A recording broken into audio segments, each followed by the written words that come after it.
Little Town on the Prairie, Chapter 7, $9. Mr. Clancy was not getting so many orders for shirts. It seemed that most of the men who could buy shirts that year had bought them. One Saturday evening, Mrs. White said, "The spring rush seems to be over." "Yes, ma'am," said Laura.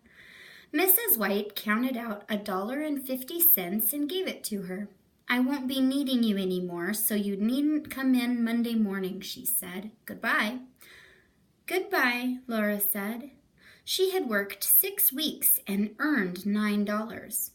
$1 had seemed a great deal of money only 6 weeks ago, but now $9 was not enough. If she could have earned only one more week's wages, that would have made $10.50. Or 2 weeks would have made a whole $12.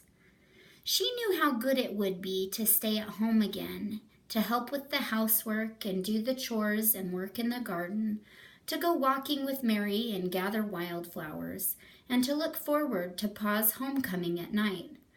But somehow she felt cast out and hollow inside. Slowly she went along the path beside Main Street. Pa was working now on the building at the corner of 2nd. He stood by a stack of shingles, waiting for Laura, and when he saw her, he sang out, "Look what we've got to take home to your ma." In the shade of the shingles stood a bushel basket covered with a grain sack. Inside it there was a small rasping of claws and a cheeping chorus, "The chickens." "Boast brought 'em in today," said Pa. 14 of 'em, all healthy and thriving." His whole face was beaming with anticipation of Ma's delight. He told Laura, "The basket's not heavy. You take one handle and I'll take the other, and we'll carry them level between us." They went down Main Street and out on the road toward home, carrying the basket carefully between them. Sunset was flaming in crimson and burning gold over the whole sky. The air was filled with gold light, and Silver Lake to the east was blazing like fire. Up from the basket came the chickens' wonderings and anxious cheeping. "Pa, Mrs. White doesn't want me any more," Laura said. "Yes, I guess the spring rush is about over," said Pa. Laura had not thought that Pa's job might end. "Oh, Pa, won't there be any more carpentering either?" she asked. "We couldn't expect it to last all summer," said Pa. "Anyway, I'll have to be making hay pretty soon." After a while, Laura said, "I only earned $9, Pa." $9 is nothing to sneeze at," said Pa. "You've done good work, too, and fully satisfied Mrs. White, haven't you?" "Yes," Laura answered honestly. "Then it's a good job well done," said Pa. It was true that was some satisfaction. Laura felt a little better. Besides, they were taking the chickens to Ma. Ma was delighted when she saw them. Carrie and Grace crowded to peep at them in the basket, and Laura told Mary about them. They were healthy, lively chicks with bright black eyes and bright yellow claws. Already the down was coming off them, leaving naked patches on their necks, and the sprouting feathers were showing on their wings and tails. They were every color that chickens are, and some were spotted. Ma lifted each one carefully into her apron. "Mrs. Boast can't have got all these from one hatching," she said. "I do believe there's not more than 2 cockerels among them." "The Boasts have got such a head start with chickens. Likely they're planning to eat fryers this summer," said Pa. "It may be she took a few cockerels out of this flock, looking on them as meat." "Yes, and replacing them with pullets that will be layers," Ma guessed. It would be Mrs. Boast all over. A more generous woman never lived. She carried the chickens in her apron to set them one by one into the coop that Pa had already made.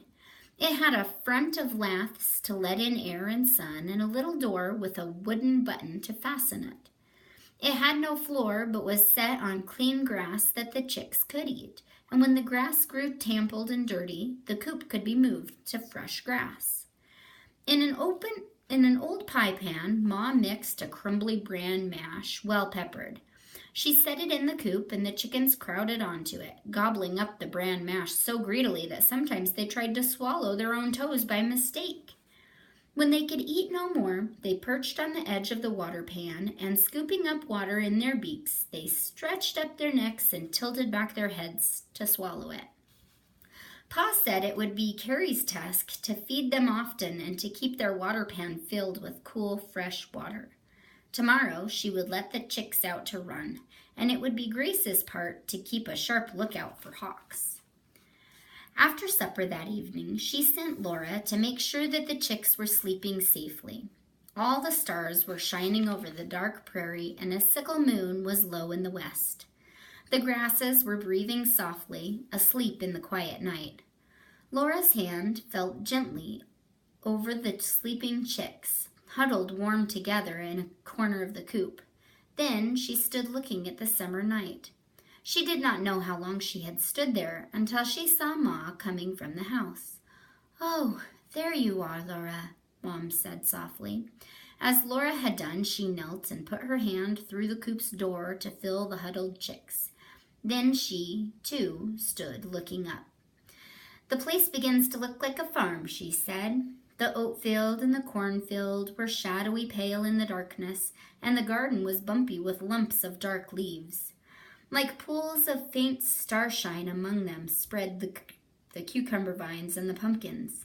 The low sod stable could hardly be seen, but from the house window a warm yellow light shone out. Suddenly, without thinking at all, Laura said, "Oh, Ma, I do wish Mary could go to college this fall." Unexpectedly, Ma replied, "It may be that she can. Your Pa and I have been talking of it." Laura could not speak for a minute. Then she asked, Have you said anything to her?" "Not yet," said Ma. "We must not raise hopes only to be disappointed, but with Pa's wages and the oats and corn, if nothing goes wrong, we think she can go this fall. We must trust to ourselves to contrive to keep her there till she finishes the full 7 years course, both college and manual training." Then, for the first time, Laura realized that when Mary went to college, she would go away. Mary would be gone. All day long, Mary would not be there. Laura could not think what living would be without Mary. "Oh, I wish," she began and stopped. She had been so eagerly hoping that Mary could go to college. "Yes, we will miss her," Ma said steadily, "but we must think what a great opportunity it will be for her." "I know, Ma," Laura said miserably. The night was large and empty now. The light shining from the house was warm and steady, but even home would not be the same when Mary was not there. Then Ma said, "Your $9 are a great help, Laura. I have been planning, and I do believe that with $9 I can buy the goods for Mary's best dress, and perhaps the velvet to make her a hat."